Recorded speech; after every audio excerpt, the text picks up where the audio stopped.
믿는 무리가 한 마음과 한 뜻이 되어 모든 물건을 서로 통용하고 자기 재물을 조금이라도 자기 것이라 하는 이가 하나도 없더라. 사도들이 큰 권능으로 주 예수의 부활을 증언하니 무리가 큰 은혜를 받아 그 중에 가난한 사람이 없으니 이는 밭과 집 있는 자는 팔아 그 판 것의 값을 가져다가 사도들의 발 앞에 두니 그들이 각 사람의 필요를 따라 나누어 줍니다. 그부로에서 난 레위족 사람이 있으니 이름은 요셉이라. 사도들이 일컬어 바나바라 하니 번역하면 위로의 아들이라. 그가 밭이 있음에 팔아 그 값을 가지고 사도들의 발 앞에 두니라. 아나니아라 하는 사람이 그의 아내 삽비라와 더불어 소유를 팔아 그 값에서 얼마를 감춤해 그 아내도 알더라. 얼마만 가져다가 사도들의 발 앞에 두니 베드로가 이르되, 아나니아야, 어찌하여 사탄이 내 마음에 가득하여 내가 성령을 속이고 땅값 얼마를 감추었느냐? 땅이 그대로 있을 때에는 내 땅이 아니며 판회도 내 마음대로 할 수가 없더냐? 어찌하여 이 일을 내 마음에 두었느냐? 사람에게 거짓말한 것이 아니요 하나님께로다. 아나니아가 이 말을 듣고 엎드려져 혼이 떠나니 이 일을 듣는 사람이 다 크게 두려워하더라. 젊은 사람들이 일어나 시신을 싸서 메고 나가 장사하니라. 3시간쯤 지나 그의 아내가 그 일어난 일을 알지 못하고 들어오니 베드로가 이르되, 그 땅 판값이 이것뿐이냐? 내게 말하라. 예, 이것뿐이라. 너희가 어찌 함께 꾀하여 주의 영을 시험하려 하느냐? 보라, 네 남편을 장사하고 오는 사람들의 발이 문 앞에 이르렀으니 또 너를 메어 내가리라. 곧 그가 베드로의 발 앞에 엎드려져 혼이 떠나는지라. 젊은 사람들이 들어와 죽은 것을 보고 메어다가 그의 남편 곁에 장사하니 온 교회와 이 일을 듣는 사람들이 다 크게 두려워하니라. 샬롬. 오늘도 묵상과 기도의 자리로 나아오신 우리 귀한 성도님들 주님의 이름으로 간절히 축복합니다. 하나님의 말씀은 우리 영혼의 방패가 됩니다. 세상의 수많은 소리와 가치관이 오늘 우리를 흔들 때가 참 많지만 결국 하나님의 말씀이 우리를 지키고 생명의 길로 우리를 인도하실 것을 믿습니다. 그 은혜를 경험하는 오늘 하루가 되시기를 주님의 이름으로 간절히 축복합니다. 오늘 말씀은 정말 이런 공동체가 있을까 하는 질문이 생길 정도로 이상적이고 꿈만 같은 공동체가 등장하죠. 바로 초대교회 공동체 이야기입니다. 예수님이 승천하신 후 제자들에게 복음 증거의 사명을 주시고 제자들이 이곳 저곳으로 흩어져 복음을 전하고 병자들을 고치고 기적을 일으키는 이야기가 바로 우리가 읽고 있는 사도행전이죠. 그런데 우리가 이 사도행전을 읽다 보면 신기한 이야기, 놀라운 기적 이야기에 우리의 초점이 맞추어질 때가 있습니다. 그러나 사도행전에서는 정말 있을 수 없는 이야기, 바로 있을 수 없는 공동체, 바로 이 초대교회 공동체 이야기가 너무나도 중요하고 핵심을 이룬다 말할 수 있겠습니다. 여러분, 오늘 말씀의 시작을 한번 보십시오. 사도행전 4장 32절 말씀이요. 믿는 무리가 한 마음과 한 뜻이 되어 모든 물건을 서로 뭐하고요? 통용하고 자기 재물을 조금이라도 자기 것이라 하는 이가 하나도 없더라. 여러분, 이 말씀은 글로만 읽기에는 너무나도 아까운 말씀입니다.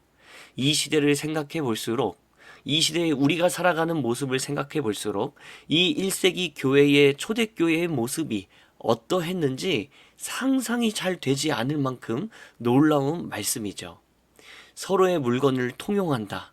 즉, 내 것과 당신 것 없이 모두가 함께 사용하는 것입니다. 우리 집에 있는 물건에 대해서 내 소유라는 개념보다는 우리의 소유다. 하나님께서 바로 우리를 위해 주신 것이다. 라는 생각이 가득했다는 이야기죠. 여러분 잘 아시겠지만 이게 사실은 너무 쉬운 일이 아닙니다. 정말 단적인 예로 하숙 생활만 보더라도요. 모두가 공용으로 사용하는 물건이나 어떤 공간이 있으면 여러분 그 물건, 그곳의 상태가 보통 어떻습니까? 엄격한 규칙과 질서로 깨끗하게 유지되는 곳도 있지만요. 반대로 어제까지 바로 이 자리에 있었던 물건들이 사라지기도 하고 때로는 관리가 잘 안 되어서 많이 낡기도 하고 녹이 슬기도 하고 때로는 거미줄이 치기도 합니다. 그뿐입니까? 회사에서 사용하는 공용 칸을 여러분 생각해 보십시오. 꼭 필요한 사람들, 업무를 위해서 도우려고 공용 사무용품들을 준비했는데 그 용도에 맞게 사용되지 않을 때가 종종 있지 않습니까? 자기 개인의 필요에 따라 업무와 상관없이 사용하는 일들도 적지 않습니다. 그래서 인기 있는 공용 사무용품들은 여러분 많이 들어보면 순식간에 사라지는 일들이 한두 번이 아니라 그런 얘기들을 종종 듣습니다. 여러분 이게 무엇을 뜻하는 것입니까? 공동생활이라 하면 여러분 보통 우리 이 시대에서는요. 무관심이든지 아니면 욕심이든지 나에게 필요하지 않은 물건은 신경을 끄든지 아니면 나에게 필요한 물건이라면 어떻게든 챙기는 시대가 이 시대라는 것이죠. 그런데 1세기 교회, 초대교회 사람들의 생활은 어떻습니까? 모두가 내 물건, 너의 물건 없습니다. 물건을 함께 사용하는데요. 자기의 재물, 완전히 나의 소유인 물건조차도 내 것이라고 말하는 이가 없었다는 것입니다. 여기서 끝이 아닙니다. 더 놀라운 이야기는 지금부터입니다. 그 다음 절을 여러분 읽어서 계속 보면요. 사도행전 4장 33절부터 제가 읽겠습니다. 사도들이 큰 권능으로 주 예수의 부활을 증언하니 무리가 큰 은혜를 받아 그 중에 가난한 사람이 없으니 이는 밭과 집 있는 자는 팔아서 그 판 것의 값을 가져다가 사도들의 발 앞에 두매 그들이 각 사람의 필요를 따라 나누어 주민이라. 사랑하는 여러분, 정말 놀랍지 않습니까? 초대교회 때는 가난한 사람이 아예 없었다. 왜 그럴까요? 당연히 자기가 가진 재산이 부족한 사람도 있었겠죠? 또 재산이 많았던 사람도 있었을 것입니다. 그러나 이 집 물건, 저 집 물건, 저 집 재산, 이 집 재산을 함께 사용할 수 있었기 때문에 오히려 밭과 집이 많은 사람은 자기의 것을 좀 팔아서 사도들의 발 앞에 두고 사도들이 하나님 앞에서 정직하게 각 사람의 필요대로 나누었다는 이야기입니다. 여러분 이 이야기를 들으면 이 시대에서는 누군가 조금 이상하게 느낄지 모르겠습니다. 특히 요즘과 같은 각자 도생의 사회에서는 절대로 상상할 수도 없고요. 또 극단적인 어떤 공산주의에 가면 여러분 모든 필요를 한 사람이 취하고 다른 사람들은 모두가 가난하게 살게 되는 이런 악한 행동들이 너무나도 많이 일어나고 있지 않습니까? 사랑하는 성도 여러분, 오늘 이 본문은요. 우리에게 어떤 정치적인 이념을 가르치고 있는 것이 아닙니다. 이 초대교회의 모습은 주님이 우리에게 가르쳐 주신 진리, 가장 크고 우선되는 계명 무엇입니까? 하나님을 사랑하고 또 너의 이웃을 너의 몸과 같이 사랑하라. 여러분 이 정신이 아름답게 그대로 펼쳐지고 있었다라는 이야기입니다. 위로는 하나님을 사랑하고 옆으로는 내 이웃을 사랑하는데 내 이웃을 얼마나 사랑하는 것입니까? 내 몸처럼, 내 자녀처럼, 내 부모처럼, 내 가족처럼 모두를 여겼다는 것입니다. 사랑하는 성도 여러분, 오늘의 초대교회는 바로 이 정신을 가르쳐주고 있습니다.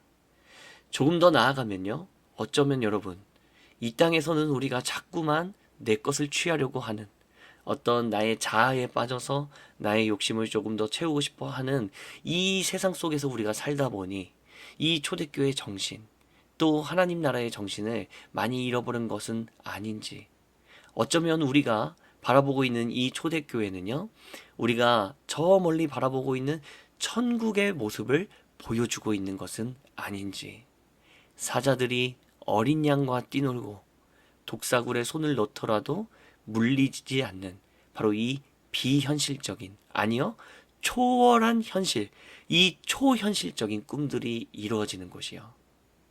누군가는 천국을 가르칠 때 이렇게 얘기한다고 합니다. 우리가 이 땅에서 좋은 행동을 하고 선행을 우리가 하면 하나님이 천국의 내 집에 의자 하나 더 놔주시고 초막집에서 기와집으로 업그레이드를 시켜준다. 이렇게 가르치기도 한다고 얘기합니다. 그런데 여러분, 그것은 천국이 아닙니다. 진정한 천국은요, 함께 살아가는 곳입니다.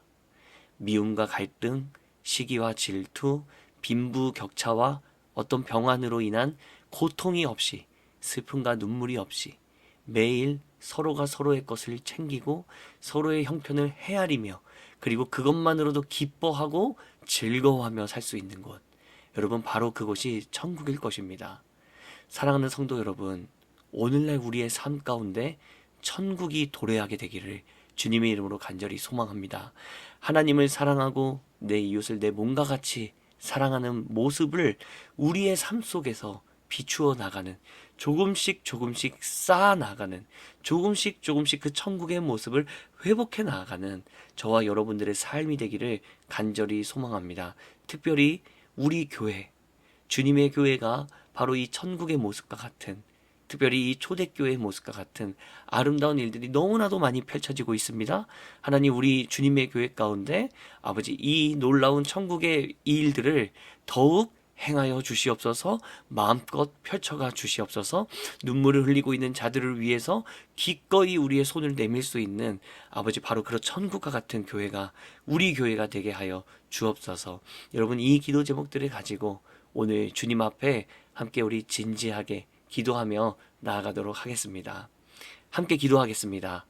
살아계신 하나님, 시대가 발전할수록 이상하게 개인주의가 너무 만연해지고 각자 도생의 모습이 더욱 짙어지는 시대를 살아가고 있습니다.